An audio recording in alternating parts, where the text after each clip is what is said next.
Sandman Nation, welcome. I'm Nate. He's Brandon. We are the St. Louis Syndicate, and we're here to chat about what's happened over the past weekend, and talk a little bit about what's going to happen this coming weekend with all of our championship game picks. Brandon, we're going to start with college football. The last college football conversation. It probably won't last very long. Thoughts on the game? I mean, it kind of worked out the way that we thought it was going to, or I thought it was going to. Yeah, well, look, when you have a fan of one of the teams, it's hard to go like I'm being, supremely unbiased about it. But after watching the way that they dismantled the other teams and going, okay, like, can Notre Dame do something that these other teams weren't able to do, which is, force Ohio State to give the ball up and have to punt. You just go, maybe, Yeah. potentially, they've got the best shot at it, but when 70% of your starting lineup is eventually going to go play pro ball, it's very hard to go, hey, these guys are going to choke when it gets down to the end of it. Yeah. No, you're exactly right. Very disappointing from a fan perspective. I either said it on last week's video clip or I said it before when we were chatting. The key to the game was third downs. Notre Dame had to get off the field on third down, and they never did it. I don't know if they did it once, maybe towards the end of the game, and they had to establish the running game, and they kind of really didn't do that. I mean, running your college quarterback against that NFL defense was going to get somebody killed. And I mean, Riley Leonard was puking on the sidelines, and I mean, he's one drive in and he's dying. I'm like, well, this isn't sustainable. He's either going to die in the game, or they're going to have to give somebody else the ball. I think they were a little desperate reaching for the fake punt. I mean, that's a little bit of a reach there at that point in the game, especially considering Sure. the flurry that they came back with. And I'm not disappointed in the flurry. They worked hard. They came back. They gave it the old college try. But ultimately, if you let Ohio State convert every single third down, A, your defense is going to wear out, and B, they're just going to kick your ass. And that's what happened. Kudos to Ohio State. Yeah, it's unfortunately one of those issues that kind of comes when you get to the national title game is so often one of the teams just has the bigger horses, Yeah. even when you get down to the top two teams, Yeah. that you go, okay, like any given Sunday sort of situation. Like, hey, if we get rolling, we get a turnover and they screw up, and then you go, okay, we can take advantage of it. But when it just settles and you just go, oh no, nobody's really making mistakes, then you just get the talent to show through. Yep. And if you're Ohio State and you're spending $40 million and your entire school is built around putting a football team on the field, you go, that's we're going to need a little bit of Irish luck to get us through this. And it just didn't pan out for him. Right. No, there was no Irish look in that playbook. So, but that's how it rolls. Congrats to Ohio State. You're national champions who cannot beat Michigan. Uh, No. I mean, it's rough. Jason Day is a good coach who is going to continually be judged until he handles that. But ultimately, Ohio State did a great job. I like the playoff format. I'm super stoked about it. I'm looking forward to next year already. I'm looking forward to who Mizzou's signing in the NIL portal. I mean, yeah, the transfer portal. Um, who who Ohio State is signing. I mean, ultimately these $20 million rosters for the big boys. I think Nick Saban said something really cool the other day. I don't know if you picked up on it, but he did mention that they're going to have to do something sooner rather than later about competitive balance in the NCAA because there are schools that are able to Yeah. spend 20 to 30 million in NIL and schools that are spending 3 to 4 million. So I know there's been you and I have talked significantly about what are they going to do about that, and I think it's something maybe we will dive in the off season in and talk a little bit about more. But Saban came out and said it publicly, so that's a big deal. Yeah, I think it's really valuable that you have to they're going to have to pick a path at some point. Yeah. The NCAA has kind of decided that they're just going to let the changing landscape happen to them instead of going, we're going to have a plan. And, just like any endeavor, where you stare at, companies that are out there and they're trying to perform, if you're not making choices and you're just letting the market bang up against you, yeah, you can have all the TV contracts and all that sort of stuff, and there's really nobody to compete against.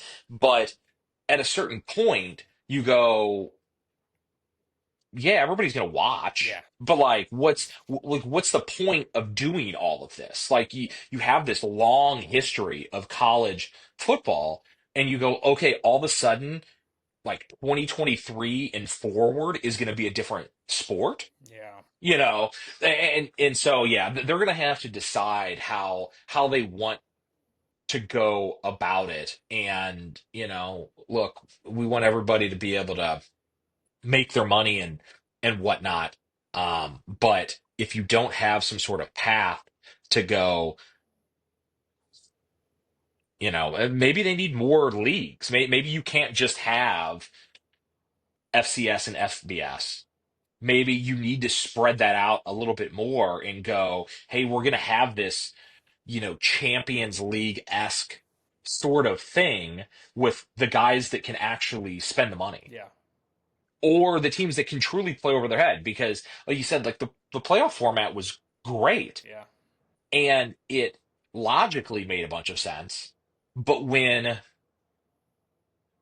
all of the teams that advance are the teams that played on the first weekend, and they just roll all the teams that get a bye, that it's not a good product. No. It makes sense. You go, hey, you win your divisions and you get a bye, and like that's how it should work. But But if those teams then can't win after you have this first round, then you go, okay. I mean, the guy. So I don't know if you played in rank 12, hmm but the guy that won rank 12 picked it perfect. did he really? Yeah, Oh. he took Ohio State, Notre Dame, um, and then the other two, 12, 11, 10, 9. So he got the 12, 11, 10, 9 the first 2 weeks, and then 12 and 11 the last week, and then 12 in the national title game, Yeah. and just picked, you know, all the winners Yeah. the first week and then rolled them all the way through, and What a there was concept. never any sort of mess there. And yeah, if we do this next year and a bunch of conference champions win, Yeah. then okay, and it calms down and it's whatever. But if you do that again, where 3 out of the 4 teams all just roll, you go, okay, well, like, We've got a we problem. do have a problem here. Like, we got to figure something out where the conference titles both mean something, but are indicative of those teams being better than all the other teams.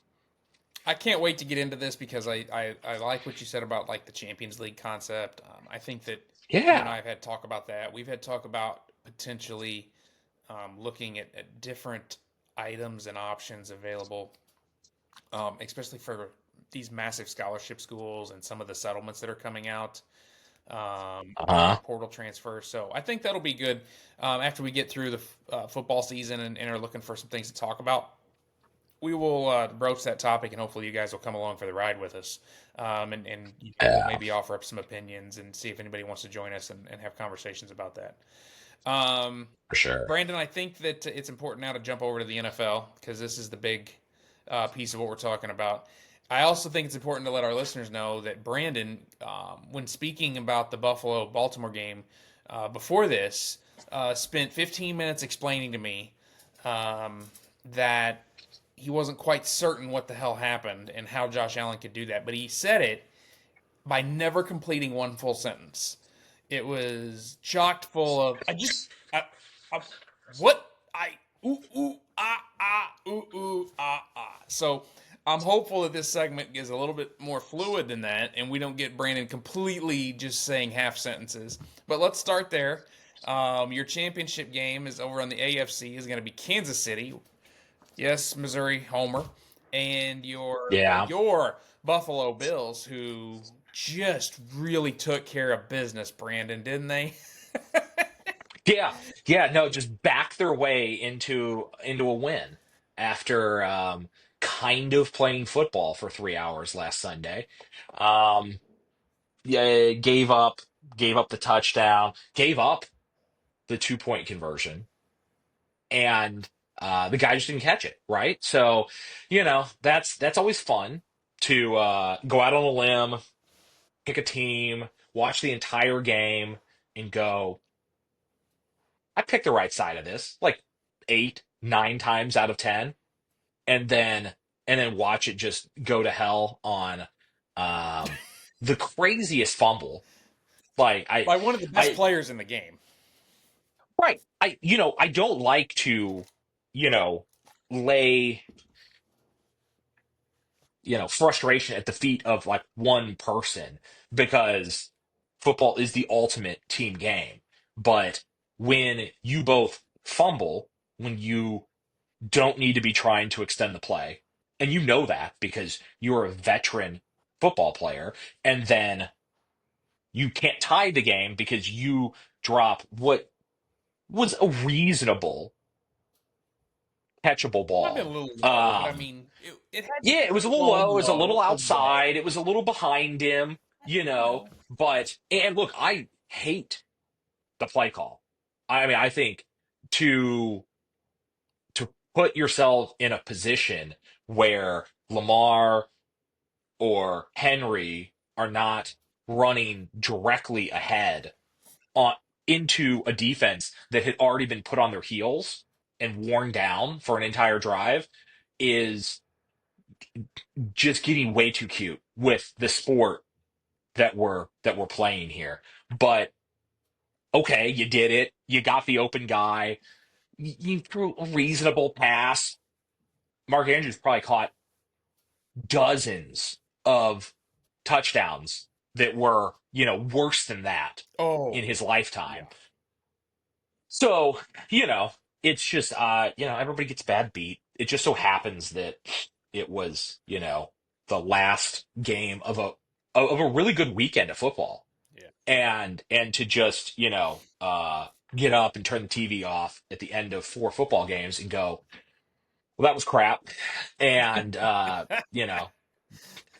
drunkenly go pour yourself into bed Yeah, and sleep off what you just watched is unfortunate, but it gives me the upside because I was going to be torn about what to do this week. yeah, I think I said here, I've kind of the last couple of weeks have just kind of been saying that like Lamar is inevitable. And, you always mean that up until a team plays Kansas City because Pat Mahomes is the ultimate inevitable force in this sport.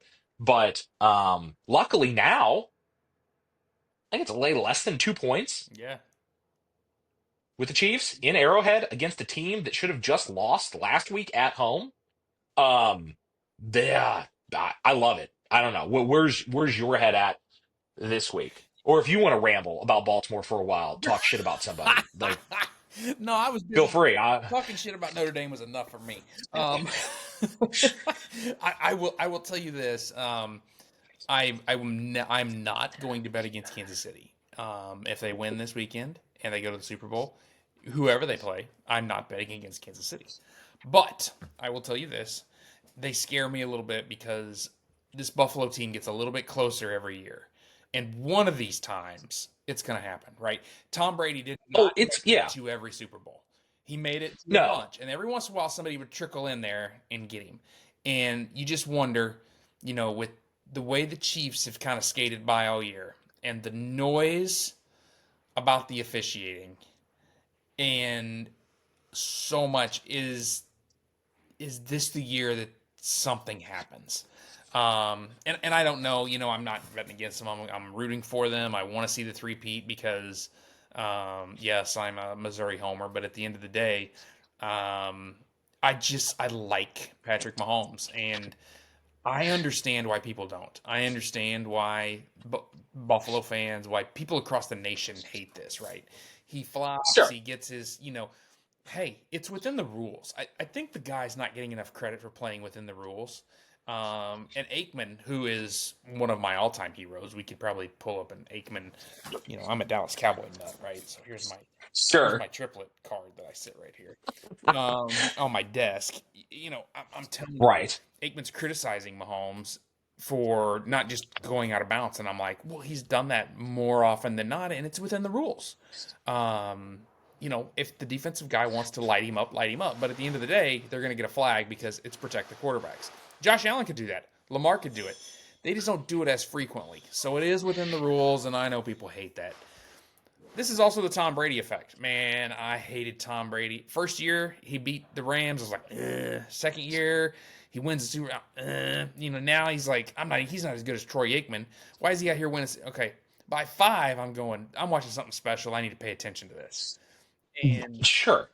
I kind of turned my tune. That's just who I am. But people didn't, man. People hated Tom Brady. And then when he went to Tampa and he did it again, they're kind of like, oh, wow.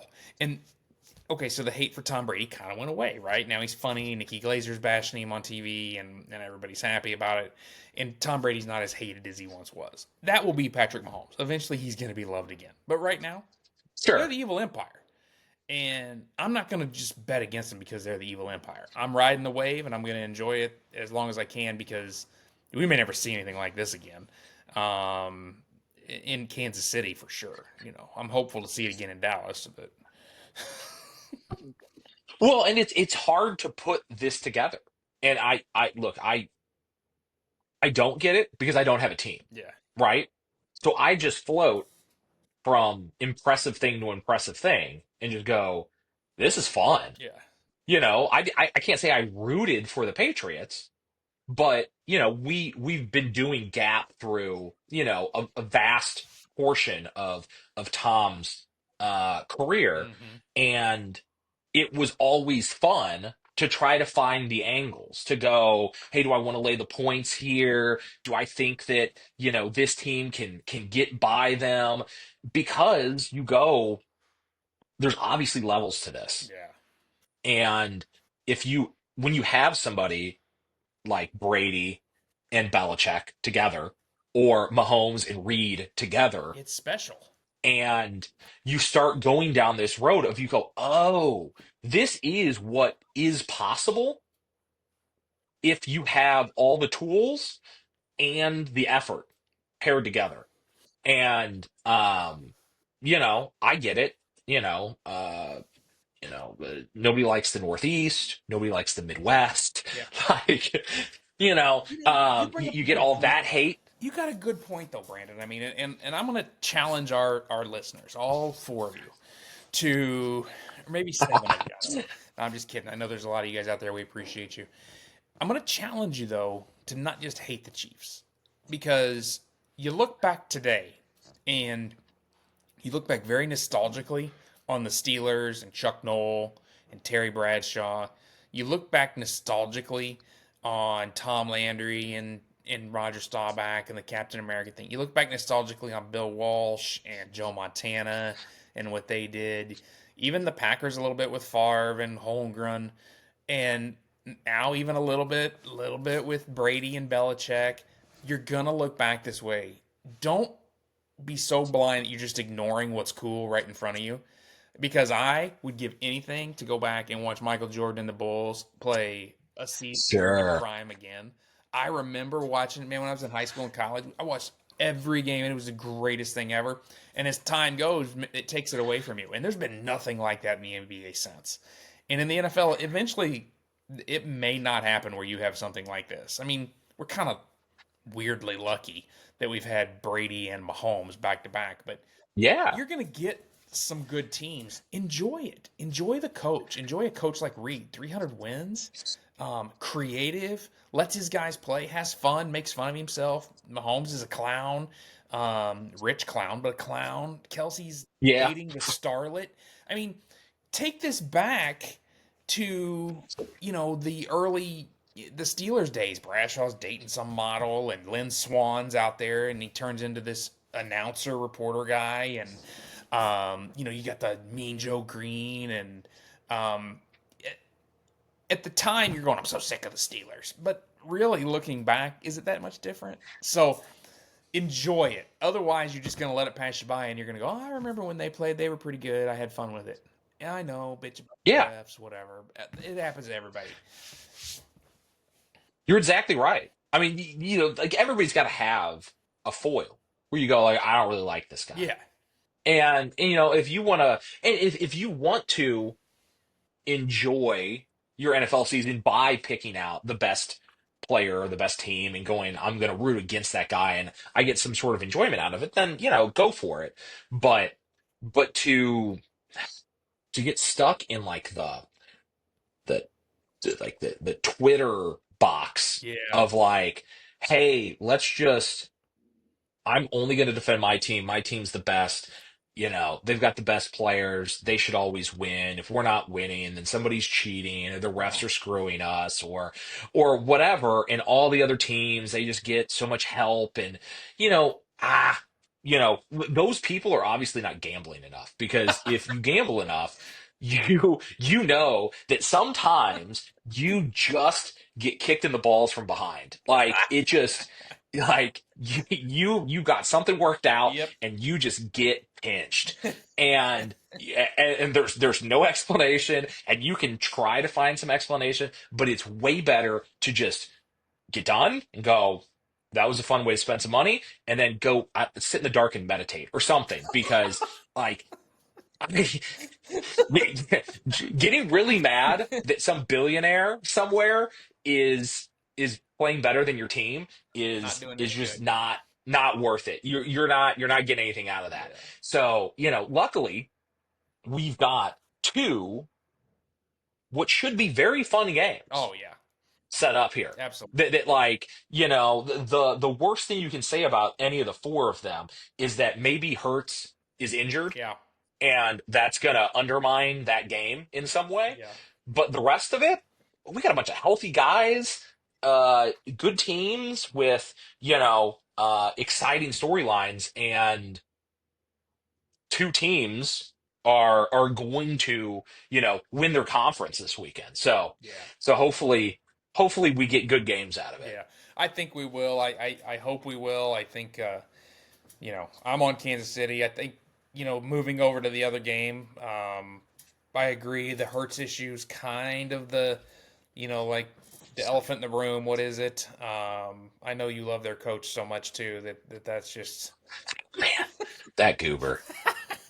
But I'm all He over just always has a Washington. look on his face like he's thinking something stupid. Like He he does. just every time I see him, he just looks like he's either not thinking or he's thinking about something dumb. Yeah, he is. I I think I'm all over Washington. I gave you my reasoning earlier, and I'll just kind of repeat it here. I think that Jaden Daniels is doing a nice job of staying calm. I think that defensively, Dan Quinn is better than McVay and will have a better shot at doing something against the Eagles. We did look back at some of the data, and the Eagles are, Saquon's gotten his 150 and two touchdowns in both games. Um, Yeah. we could dissect this any way you want, but even if Saquon gets 150 and two touchdowns, that's only 14 points. And if Hurts is not quite right, I could see this very easily being Washington 27, Philly 26, 24. Trying hard. I could see like you mentioned, the tush push may be a little bit tougher to accomplish if Hurts is not quite right in the knee. Just some little things. And I also think that Washington is going to do better than the Rams at nullifying Jalen Carter, which is really the potential game changer here. And I think they can do it because they pretty much run an option type of attack where Jaden moves right, moves left. And if their offensive lineman can just kind of flow the blocks, they can maybe keep Carter from just a straight bull rush and rolling. That being said, the injury to I can't say his name on the line is going to be critical for the Eagles because that Yeah. leaves Carter alone where they don't have. I think it's Nolan. I think. Yeah, I can't remember. But with him being out, it's actually going to put less pressure on Daniels. So this just screams to me that Washington wins the game and goes to a Super Bowl against the Chiefs, and they should be the Redskins versus the Chiefs. That would be perfect. It's going to end up being the Commanders versus the Chiefs, which pisses me off. But I really I'm going that way. If Philly wins, it's going to be very low scoring. It's going to be because the Philly defense did something to keep that offense slowed down. But I just don't think they can. I just don't think they've got it in them.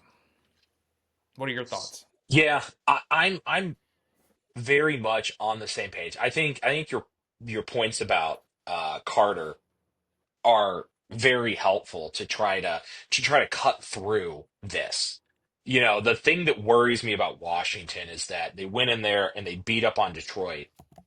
And when you look at the numbers, they still allowed Detroit to have an amazing game offensively. They just outplayed them. They just bully-balled them and just kept the gas down. And the reason that I ended up on Washington last week was because I thought that that was possible, that Detroit's defense had this issue where if Washington can just get a stop or two, that's all they need because Detroit's defense isn't going to be able to get those stops. And it worries me in the opposite this week that you go, if Philly's defense plays fine and slows them down at all, Mm-hmm. Washington's defense allows it to be a coin toss game. Yes. And, I'm not big on Hurts, especially when he seems like he's injured.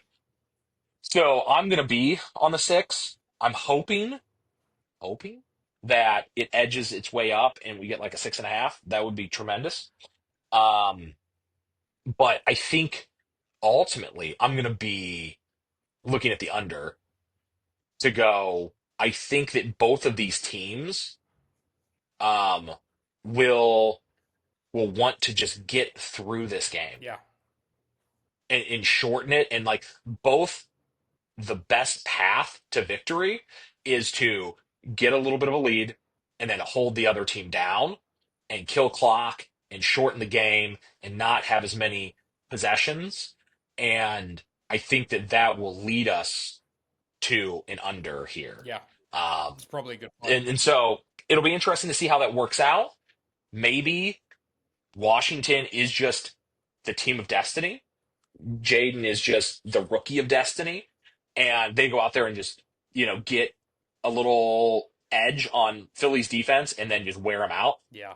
But I think that that's what the value of getting to the six or up over the six is, to the same value that we got last week on the Yep. Rams, to go, Philly just wants to get to a 2-week break. Yeah.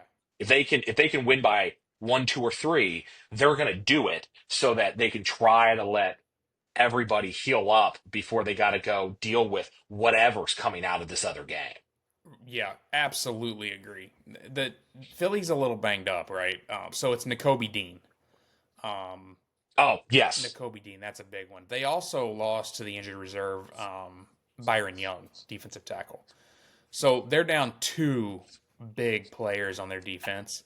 And I also, while I was pulling it up just to get that name, I see that Quentin Mitchell, their cornerback, opposite Slay, is limited in practice, and he's on the injury report for Wednesday. And that's Yeah. that's an interesting one. And Lane Johnson, the offensive tackle, is questionable. And then AJ Brown, Dallas Goedert, and Hurts were limited in practice Wednesday. So they're a little banged up. I'm not, most of those guys questionable. They'll go, but Sure. um, that just tells you that they're feeling the effects of a full season. And but having those two guys, Dean and Byron, on the injured reserve, that's going to be big, right? That means you stop Carter and Daniels can move.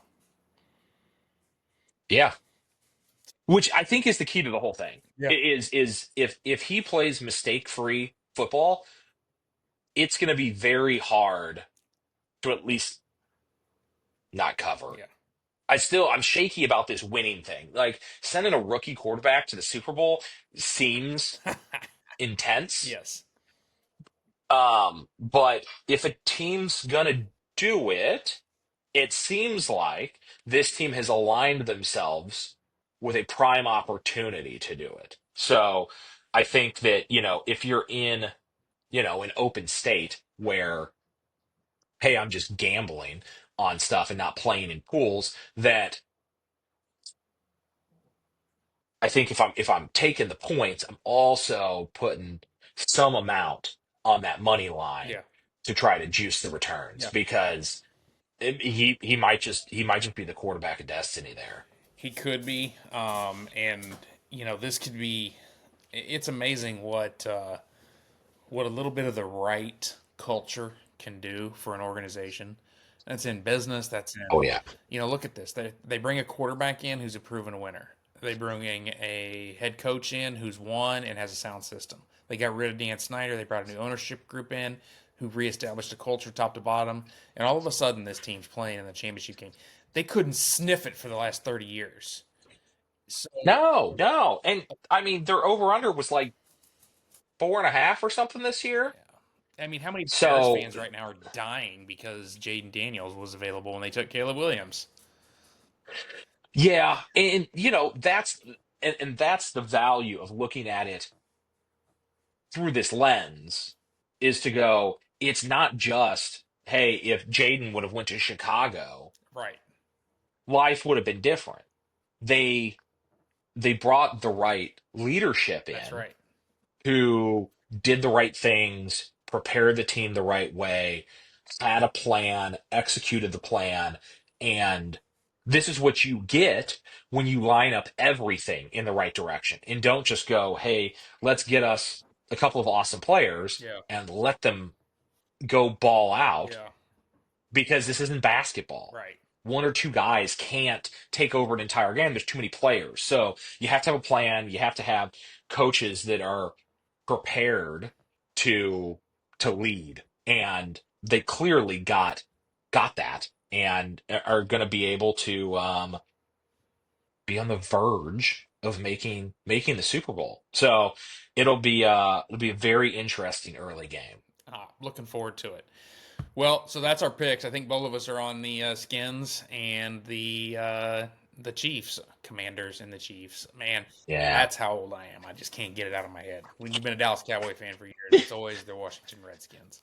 I can still remember the commercial back in the day, and I know you don't know this, Brandon, because this is old. But Tom Landry had an American Express commercial where the Cowboys were protecting Oh. him from a bunch of Indians, and that would be so politically incorrect today.